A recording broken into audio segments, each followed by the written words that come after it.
Chicago, we have a quarterback situation, and it just got a whole lot more interesting. What's going on, everybody? Fave here.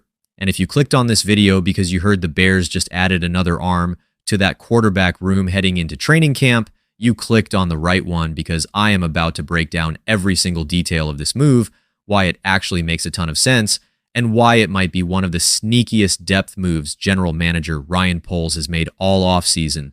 So buckle up because we are diving deep into the Miller Moss era in Chicago. And trust me, there is a lot more to this story than just a name on a transaction wire. Let's start with the actual news, because I know that's what brought you here. The Chicago Bears have officially signed quarterback Miller Moss to a 3-year contract worth just over $3 million. And inside that deal, there is a $10,000 signing bonus, along with $210,000 fully guaranteed for this upcoming season. Now, on the surface, that might sound like just another camp arm signing, the kind of transaction that gets a single line in the news ticker and nothing more. But when you actually sit with these numbers, something jumps out immediately. That is a real chunk of guaranteed money for a quarterback who went completely undrafted. Undrafted rookies typically get a few $1,000s to show up, sign the dotted line, and compete for a fringe roster spot. $210,000 guaranteed says the Bears front office sees something in this kid that the rest of the league completely whiffed on, and I want to be the one who tells you why. So who exactly is Miller Moss? If the name sounds vaguely familiar, it's because you've probably heard it during a USC broadcast at some point over the last few years. Moss is 24 years old, stands 6'1", and weighs in right around 211 pounds.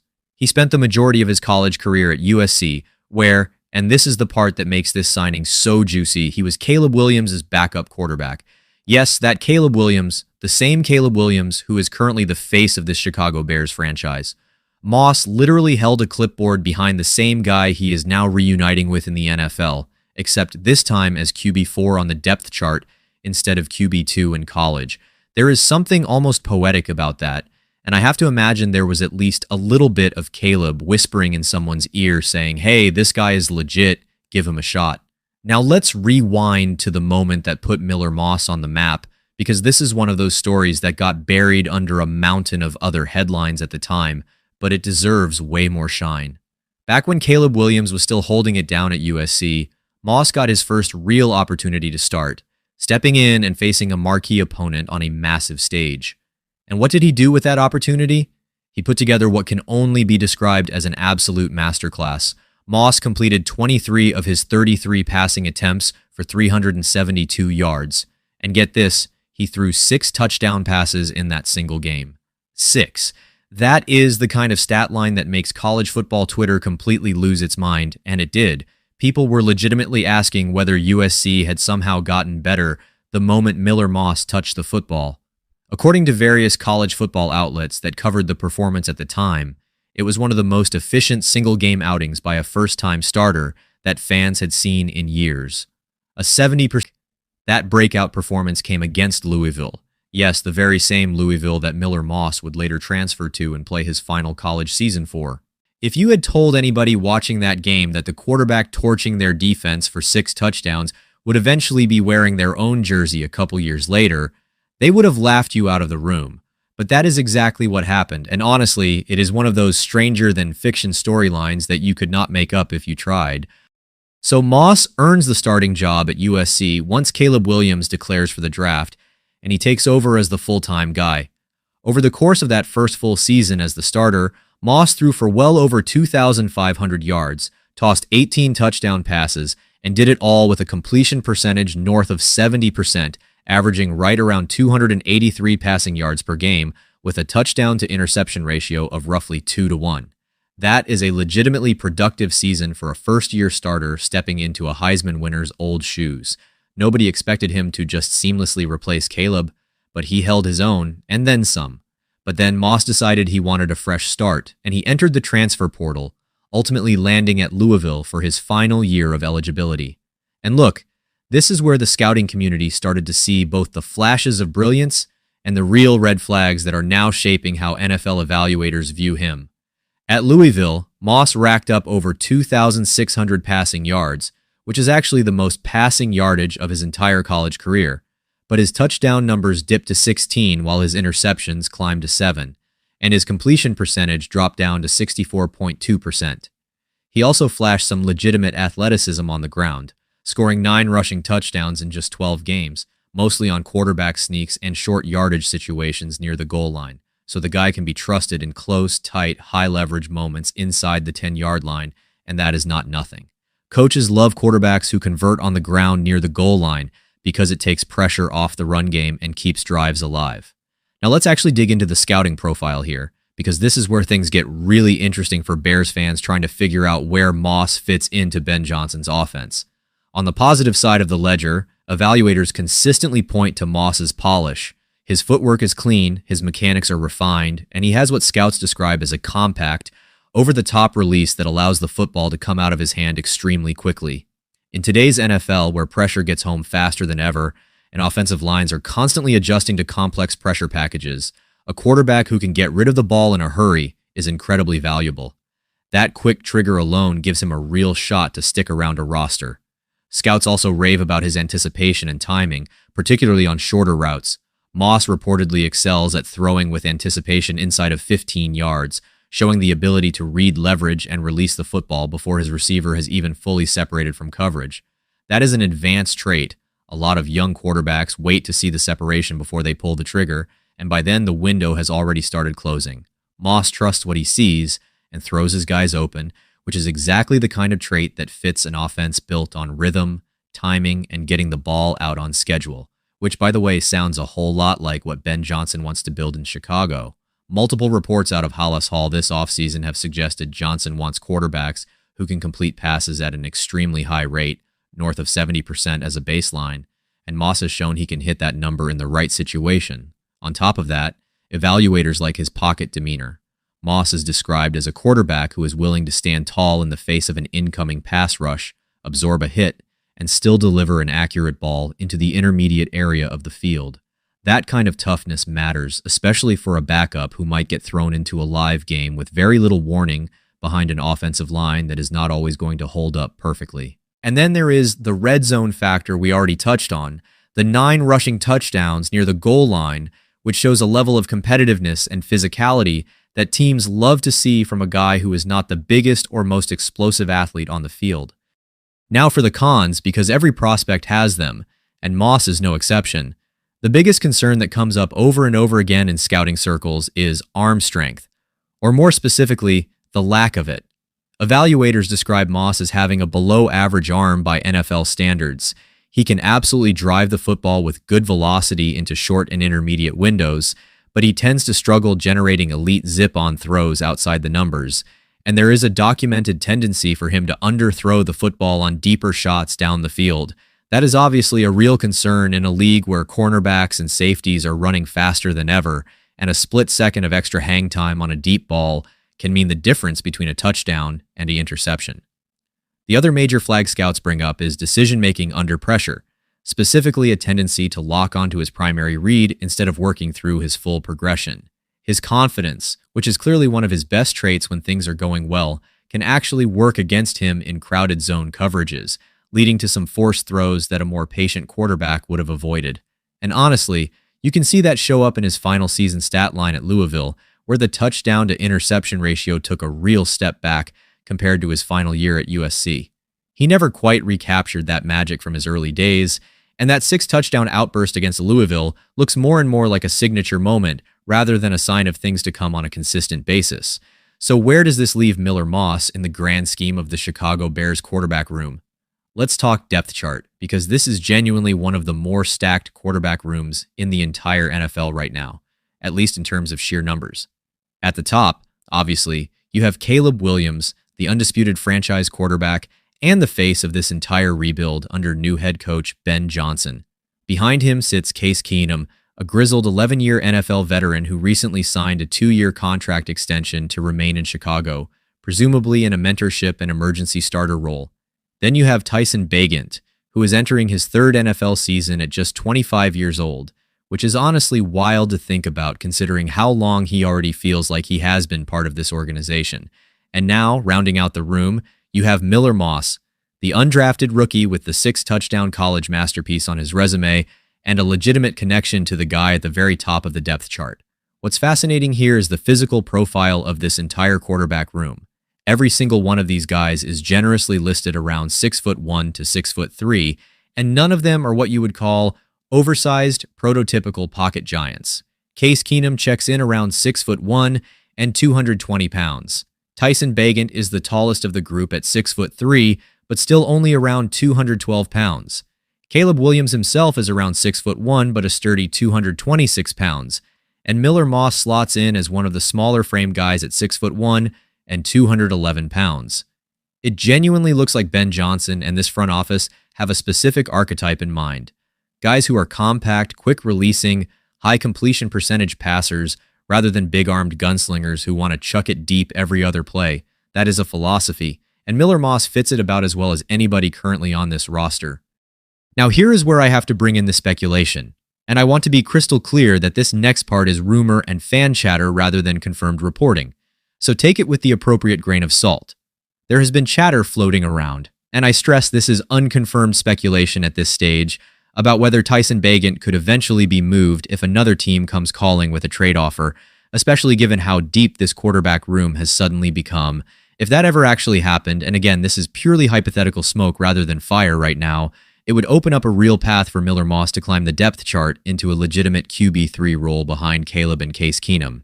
Keenum, given his veteran presence and his reputation around the league as a great locker room mentor for younger passers, would be an ideal guy to have grooming Moss behind the scenes, teaching him how to become a professional, how to manage a game plan, and how to be ready at a moment's notice.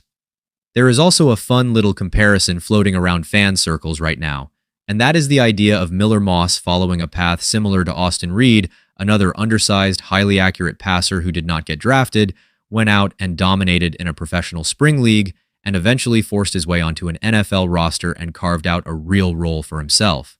Reed spent this past season on the West Coast, throwing for nearly 4,000 yards with an eye-popping touchdown to interception ratio. And while his completion percentage started a little lower, it climbed steadily as the season progressed. If Miller Moss can follow anything close to that trajectory, even the undrafted free agent tag becomes a complete non-issue, because the tape and the production would simply speak for themselves. Could Moss be the next Austin Reed story? That is the question a lot of Bears fans are already asking. And again, I want to stress, that is speculation at this point, not a guarantee or anything close to a sure thing. Let's zoom out for a second and talk about why this signing matters in the bigger picture of what the Chicago Bears are building. This is a franchise that has been through more quarterback turmoil over the past 2 decades than almost any other team in the league. Bears fans know this pain intimately, so when a front office goes out of its way to stack the quarterback room with guys who all share a very specific, very deliberate trait profile, quick release, high accuracy, good anticipation, that tells you this is not a random accumulation of arms. This is a plan. Ben Johnson clearly wants an offense built on precision and rhythm rather than pure physical dominance. And every quarterback on this roster right now reinforces that identity.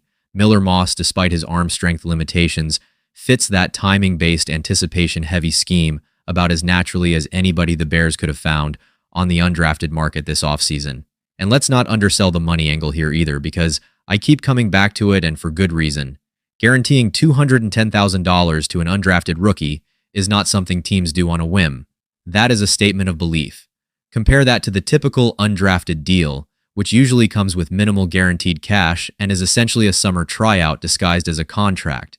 The Bears clearly went out of their way to make sure Miller Moss signed with them over any other suitors who may have been sniffing around after the draft concluded, when you consider he already had an existing extension on the books for Case Keenum and Tyson Bagent, both of whom are locked in. This allocation of guaranteed money toward a fourth-string quarterback tells you the front office views Moss as a real developmental project worth protecting, not just camp fodder to be cut in August. So what should Bears fans actually expect from Miller Moss heading into training camp and the preseason slate? Realistically, do not expect him to push for the backup job immediately. Case Keenum's veteran presence and Tyson Bagent's 3 years of experience within this exact building give both of them a massive head start in terms of scheme familiarity and locker room trust, but do expect Moss to get real preseason reps, and do expect those reps to be closely evaluated given how much guaranteed money is already tied up in this deal. If he shows even a fraction of that 6 touchdown magic from his college debut, even in a limited preseason sample, the conversation around this quarterback room could shift very quickly. And this is a big if, injuries strike this position group like they have so painfully in Chicago's recent history, Miller Moss's number could get called far sooner than anybody currently expects. I also want to take a second here to give the kid his flowers, because making an NFL roster as an undrafted free agent quarterback is about as difficult a task as exists in professional sports. The math is brutal. Every single year, there are only a handful of undrafted quarterbacks who even make it onto a 53-man roster, let alone carve out a real career. The odds are genuinely somewhere in the fraction of a percent range when you consider every single college quarterback nationwide competing for an incredibly limited number of NFL roster spots. So regardless of how his college career ended, regardless of the arm strength concerns scouts have flagged, the fact that Miller Moss is walking into a Chicago Bears training camp with real guaranteed money in his pocket is a genuine accomplishment, and I think everybody watching this should be rooting for the guy to succeed. Now let's talk quickly about the broader context of what Ben Johnson has been building this entire offseason, because Miller Moss does not exist in a vacuum. He is one piece of a much larger puzzle. Johnson, who made his name as an offensive mind before taking over as head coach, has been extremely vocal, at least through various reports out of Chicago, about wanting an offense that operates with rhythm, precision, and pre-snap clarity for his quarterback. That means every single quarterback on this roster needs to fit a very specific mold: quick decision makers, accurate short and intermediate throwers, and guys who trust their eyes and their training rather than simply relying on pure arm talent to bail them out of bad reads. Miller Moss, for all his limitations, checks almost every one of those boxes on tape, which is exactly why this front office felt comfortable putting real money behind an undrafted rookie instead of letting him walk to another team's camp roster. Let's also touch on fan reaction, because the Bears fan base, as passionate as they are, has had a very mixed but mostly positive response to this signing since the news broke. A lot of fans on social media immediately zeroed in on the Caleb Williams connection, pointing out how wild it is that USC's former backup quarterback is now reuniting with his old teammate in the NFL, just on opposite ends of the depth chart this time around. Others have pointed to that legendary 6-touchdown outburst against Louisville as proof that there is real untapped upside here if the Bears coaching staff can unlock it. And of course, you have the more skeptical corner of the fan base pointing directly at the underwhelming final season at Louisville and the well-documented arm strength concerns as reasons to pump the brakes on any excitement. Both sides have valid points, and honestly, that tension is exactly what makes storylines like this one so fun to follow throughout training camp. At the end of the day, this signing is low risk with genuinely interesting upside. Worst case scenario, Miller Moss simply serves as a quality arm in the quarterback room during camp, pushes the other guys in practice, and either makes the practice squad or gets stashed somewhere for development. Best case scenario, the accuracy, anticipation, and quick release that made him a 6-touchdown legend against Louisville translates into a real NFL role somewhere down the line, whether that is in Chicago or elsewhere if opportunity knocks. Given the guaranteed money already on the table, I would bet the Bears front office is hoping very hard for that best-case outcome to play out. So there you have it, everything you need to know about Miller Moss, the newest quarterback in the Chicago Bears quarterback room heading into the 2026 training camp. A 3-year deal, real guaranteed money, a fascinating college career bookended by a legendary 6-touchdown performance and a rocky final season, and a physical and mechanical profile that fits Ben Johnson's vision for this offense about as well as anybody currently on this roster, not named Caleb Williams. Whether he ends up being the next great Bears backup story or simply a name we look back on as a training camp footnote, one thing is for certain: this Chicago quarterback room just got a whole lot more crowded, and that competition can only make this team better heading into a critical season. All right, everybody, that is going to do it for this breakdown. If you enjoyed this deep dive into the Miller Moss signing, smash that like button right now. It genuinely helps this channel more than you know. Drop your honest opinion down in the comments. Do you think Miller Moss makes this roster? Does he push Tyson Bagent for that number 3 job? Or is this simply a camp arm story that fades away by final cuts? I want to hear every single one of your takes down below. And if you have not already done it, hit that subscribe button and turn on notifications so you never miss another breaking update, rumor, or no filter analysis right here on Favs. We are just getting started with this off-season coverage. There is a lot more coming, so stick around. Fave out.